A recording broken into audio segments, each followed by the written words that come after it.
Kidney ಸ್ಟೋನ್ಗಳನ್ನು ನಿವಾರಿಸುತ್ತದೆ. ಕಿಡ್ನಿಯಲ್ಲಿ ಸ್ಟೋನ್ಗಳು ಆಗದೇ ಇರುವ ಹಾಗೆ ಮಾಡಲು ಬಳಸುವ ಆಹಾರ ಪದಾರ್ಥಗಳಲ್ಲಿ ನಿಂಬೆಹಣ್ಣು ಮೊದಲ ಸ್ಥಾನದಲ್ಲಿದೆ. ಸಾಮಾನ್ಯವಾಗಿ ಹೆಚ್ಚು ಜನರಲ್ಲಿ ಕಂಡುಬರುವ ಕಿಡ್ನಿ ಸ್ಟೋನ್ನ ವಿಧ ಯಾವುದಂದ್ರೆ calcium oxalate stone. Calcium oxalate stone calcium ಮತ್ತು ಆಕ್ಸಲೇಟ್ ಪರಸ್ಪರ ಸೇರಿ ಉಂಟಾಗುವ ಸ್ಟೋನು. ನಿಂಬೆಹಣ್ಣಿನ ರಸದಲ್ಲಿರ್ತಕ್ಕಂಥ ಸಿಟ್ರಿಕ್ ಆಮ್ಲವು ಇದೇನ್ ಮಾಡುತ್ತೆ ಅಂದ್ರೆ ಆಕ್ಸಲೇಟ್ ಜೊತೆ ಬೈಂಡ್ ಆಗಿ ಕಿಡ್ನಿಯಲ್ಲಿ ಸ್ಟೋನ್ ಆಗುವುದನ್ನು ತಪ್ಪಿಸುತ್ತದೆ. ಅಷ್ಟೇ ಅಲ್ಲ, ಆಗಿರುವ ಸ್ಟೋನ್ ಅನ್ನು ಕೂಡ ಏನಂತಂದ್ರೆ ಬ್ರೇಕ್ ಆಗಿ ಹೊರಬರಲು ಸಹಾಯ ಮಾಡುತ್ತದೆ. ನಿಂಬೆ ರಸ ಸಿಟ್ರಿಕ್ ಆಸಿಡ್ ಹೊಂದಿದೆ. ಹಾಗಾದ್ರೆ ಆಸಿಡ್ ರಿಫ್ಲಕ್ಸ್ ಇದ್ದಾಗ ಲೆಮನ್ ಜ್ಯೂಸ್ ಕುಡಿಬೇಕಾ?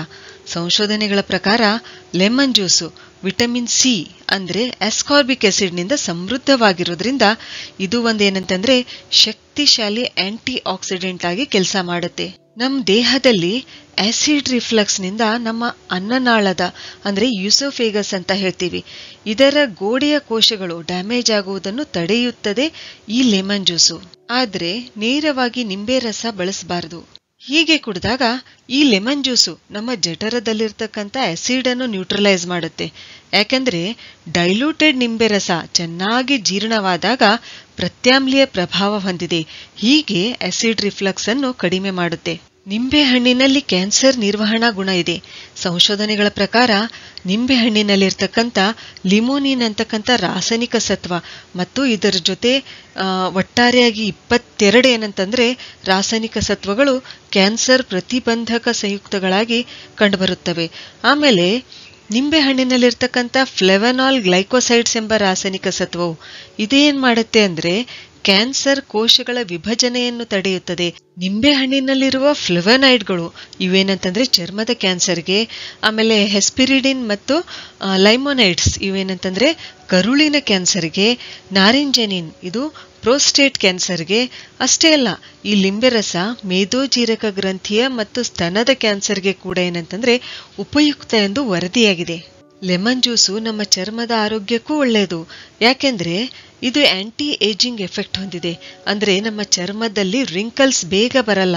ನಿಂಬೆ ಹಣ್ಣಿನಲ್ಲಿ ಕೆಲವೊಂದು ಇಂಥ ಅದ್ಭುತವಾದ ಫೈಟೋನ್ಯೂಟ್ರಿಯೆಂಟ್ಸ್ಗಳು ಇವೆ. ಅವು ಏನಂತಂದ್ರೆ ನಮ್ಮ ಚರ್ಮದ ಕೆಳಗೆ ಕೊಲಾಜನ್ ಅನ್ನು ತಯಾರಿಸುವ ಕೆಲಸ ಮಾಡುತ್ತವೆ. ಕೊಲಾಜನ್ ಏನಿದೆಯಲ್ಲ, ಇದು ಒಂದು ಮಸಲ್ ಫೈಬರ್ ನಲ್ಲಿ ಒಂದು ಸಂಯೋಜಕ ಅಂಗಾಂಶ. ಇದು ನಮ್ಮ ಚರ್ಮವನ್ನು, ನಮ್ಮ ಸ್ಕಿನ್ ಅನ್ನು ಸ್ಟ್ರಾಂಗ್ ಆಗಿ ಬಂಧಿಸಿಡುವ ಕೆಲಸ ಮಾಡುತ್ತದೆ. ಈ ಕಾರಣದಿಂದಲೇ ನಮ್ಮ ಏಜಿಂಗ್ ಪ್ರೊಸೆಸ್ ಅಂದ್ರೆ ನಮ್ಮ ವಯಸ್ಸಾಗುವ ಪ್ರಕ್ರಿಯೆ ಏನಿದೆಯಲ್ಲ ಅದು ಸ್ಲೋ ಡೌನ್ ಆಗುತ್ತೆ. ಯಾರ ದೇಹದಲ್ಲಿ ಕೊಲಾಜನ್ ಟಿಶ್ಯೂ ಕಡಿಮೆ ಆಗುತ್ತದೆಯೋ ಅವರ ಚರ್ಮ ಸಮಯಕ್ಕಿಂತ ಮುಂಚೆನೆ ಏನಾಗುತ್ತೆ, ಲೂಸ್ ಆಗುತ್ತೆ, ರಿಂಕಲ್ಸ್ ಬೇಗ ಬರುತ್ತವೆ. ಈ ಲೆಮನ್ ಜ್ಯೂಸ್ ನಲ್ಲಿರ್ತಕ್ಕಂಥ ವಿಟಮಿನ್ ಸಿ ನಮ್ಮ ದೇಹದ ಮುಕ್ತ ರ್ಯಾಡಿಕಲ್ಗಳನ್ನು ಅಂದ್ರೆ ಫ್ರೀ ರ್ಯಾಡಿಕಲ್ಸ್ ಗಳನ್ನು ತಟಸ್ಥಗೊಳಿಸುತ್ತದೆ ಮತ್ತು ತನ್ನ ಮೂಲಕ ಮುಪ್ಪಿನ ಪ್ರಕ್ರಿಯೆ ಅಂದ್ರೆ ಏಜಿಂಗ್ ಪ್ರೊಸೆಸ್ ಅದನ್ನು ಏನ್ ಮಾಡುತ್ತೆ, ಇದು ಮುಂದೂಡುತ್ತದೆ ಮತ್ತು ನಮ್ಮ ತಾರುಣ್ಯವನ್ನು ಕಾಪಾಡುತ್ತದೆ.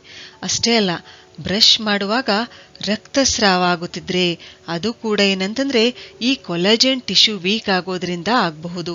ಕೊಲಾಜನು ನಮ್ಮ ಜಾಯಿಂಟ್ನ ಮೂಳೆಗಳ ನಡುವೆ ಕೂಡ ಇರುತ್ತದೆ. ಇಲ್ಲಿ ಇದು ಸ್ಟ್ರೆಂತ್ ಕೊಡೋ ಕೆಲಸ ಮಾಡುತ್ತೆ. ಸರಳವಾಗಿ ಹೇಳಬೇಕಂದ್ರೆ ನಮ್ಮ ಚರ್ಮದಲ್ಲಿ ಕೊಲಾಜನ್ ಟಿಶ್ಯೂ ಎಷ್ಟು ಹೆಚ್ಚು ಇರುತ್ತದೆಯೋ ಅಷ್ಟು ನಮ್ಮ ಮುಖದ ಮೇಲೆ ರಿಂಕಲ್ಸ್ ಲೇಟ್ ಆಗಿ ಬರುತ್ತವೆ. ನಮ್ಮ ದೇಹದಲ್ಲಿ ಈ ಕೊಲಾಜನ್ ಟಿಶ್ಯೂ ತಯಾರಾಗುವಲ್ಲಿ ವಿಟಮಿನ್ ಸಿ ಪ್ರಮುಖ ಪಾತ್ರ ನಿರ್ವಹಿಸುತ್ತದೆ ಮತ್ತು ಈ ವಿಟಮಿನ್ ಸಿ ನಮಗೆ ನಿಂಬೆಹಣ್ಣಿನಿಂದ ಸಾಕಷ್ಟು ಪ್ರಮಾಣದಲ್ಲಿ ಸಿಗುತ್ತದೆ. ಲೆಮನ್ ಜ್ಯೂಸು ನಮ್ಮ ಲಿವರ್ ಅನ್ನು ಡಿಟಾಕ್ಸಿಫೈ ಮಾಡುವ ಕೆಲಸ ಮಾಡುತ್ತದೆ. ಫ್ಯಾಟಿ ಲಿವರ್ ಸಮಸ್ಯೆ ನಿವಾರಿಸುವಲ್ಲಿ ಮತ್ತು ಲಿವರ್ನ ಕಾರ್ಯಕ್ಷಮತೆ ಹೆಚ್ಚಿಸುವಲ್ಲಿ ಕೂಡ ಇದು ಪ್ರಮುಖ ಪಾತ್ರ ನಿರ್ವಹಿಸುತ್ತದೆ. ಲಿವರು ನಮ್ಮ ದೇಹದ ಒಂದು ಫಿಲ್ಟರ್ ಕೆಲಸ ಮಾಡುವ ಅಂಗ. ಇದು ಯಾವಾಗ್ಲೂ ನಮ್ಮ ರಕ್ತವನ್ನು ಫಿಲ್ಟರ್ ಮಾಡುವ ಕೆಲಸ ಮಾಡುತ್ತಿರುತ್ತೆ. ಅಂದ್ರೆ ಟಾಕ್ಸಿನ್ಸ್ ಕಲ್ಮಶಗಳನ್ನು ಹೊರಹಾಕುವ ಕೆಲಸ ಮಾಡುತ್ತಿರುತ್ತದೆ. ಆದ್ರಿಂದಲೇ ನಿಧಾನವಾಗಿ ಲಿವರ್ನಲ್ಲಿ ಏನಾಗುತ್ತವೆ, ಈ ಟಾಕ್ಸಿನ್ಸ್ಗಳು ಕಲ್ಮಶಗಳು ಜಮಾ ಆಗುತ್ತವೆ. ಇದರಿಂದ ಏನಾಗುತ್ತೆ, ಫ್ಯಾಟಿ ಲಿವರ್ ಸಮಸ್ಯೆ ಪ್ರಾರಂಭವಾಗಬಹುದು. ನಿಂಬೆ ಹಣ್ಣಿನಲ್ಲಿ ಕೆಲವೊಂದು ಇಂಥ ಅದ್ಭುತವಾದ ಫೈಟೋನ್ಯೂಟ್ರಿಯೆಂಟ್ಸ್ಗಳಿವೆ. ಇವು ಏನಂತಂದ್ರೆ ನಮ್ಮ ಲಿವರ್ನಲ್ಲಿರುವ ಕೊಬ್ಬು ಅಂದ್ರೆ ಫ್ಯಾಟ್ ಅಂತ ಹೇಳ್ತೀವಲ್ಲ ಮತ್ತು ಕಲ್ಮಶಗಳನ್ನು ಟಾಕ್ಸಿನ್ಸ್ಗಳನ್ನು ಬ್ರೇಕ್ ಡೌನ್ ಮಾಡಿ ನಮ್ಮ ಲಿವರ್ ಅನ್ನು ಡಿಟಾಕ್ಸಿಫೈ ಮಾಡುವ ಕೆಲಸ ಅಂದ್ರೆ ಕಲ್ಮಶಗಳನ್ನು ಹೊರಹಾಕುವ ಕೆಲಸ ಮಾಡುತ್ತವೆ. ನಿಯಮಿತವಾಗಿ ಲೆಮನ್ ಜ್ಯೂಸ್ ಕುಡಿಯೋದ್ರಿಂದ ಅನೀಮಿಯಾ ಕೂಡ ನಿವಾರಣೆ ಆಗುತ್ತದೆ. ಅದು ಹೇಗೆ ಅಂತಂದ್ರೆ, ಬಹಳಷ್ಟು ತರಕಾರಿಗಳಲ್ಲಿ ನಾನ್ ಹೀಮ್ ಐರನ್ ಇರುತ್ತದೆ. ಜೋಳದಲ್ಲಿ ಕೂಡ ನಾನ್ ಹೀಮ್ ಐರನ್ ಇರುತ್ತದೆ.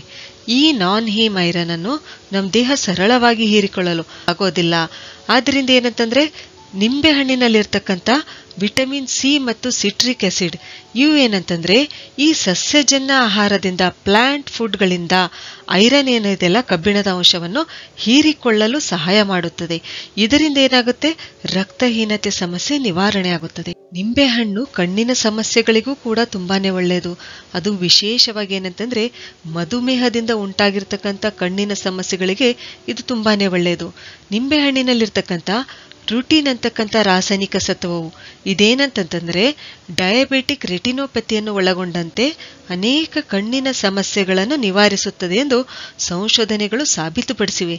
ಮಧುಮೇಹ ಸಂಬಂಧಿ ಕಣ್ಣಿನ ಸಮಸ್ಯೆಗಳನ್ನು ನಿವಾರಿಸೋದ್ರೊಂದಿಗೆ ನಿಂಬೆಹಣ್ಣಿನಲ್ಲಿರ್ತಕ್ಕಂಥ ಹೆಸ್ಪೆರಿಟಿನ್ ಎಂಬ ರಾಸಾಯನಿಕ ಸತ್ವ ಇದೇನ್ ಮಾಡುತ್ತೆ, ರಕ್ತದಲ್ಲಿರ್ತಕ್ಕಂಥ ಸಕ್ಕರೆ ಅಂಶ ಸಹ ಕಡಿಮೆ ಮಾಡುತ್ತೆ.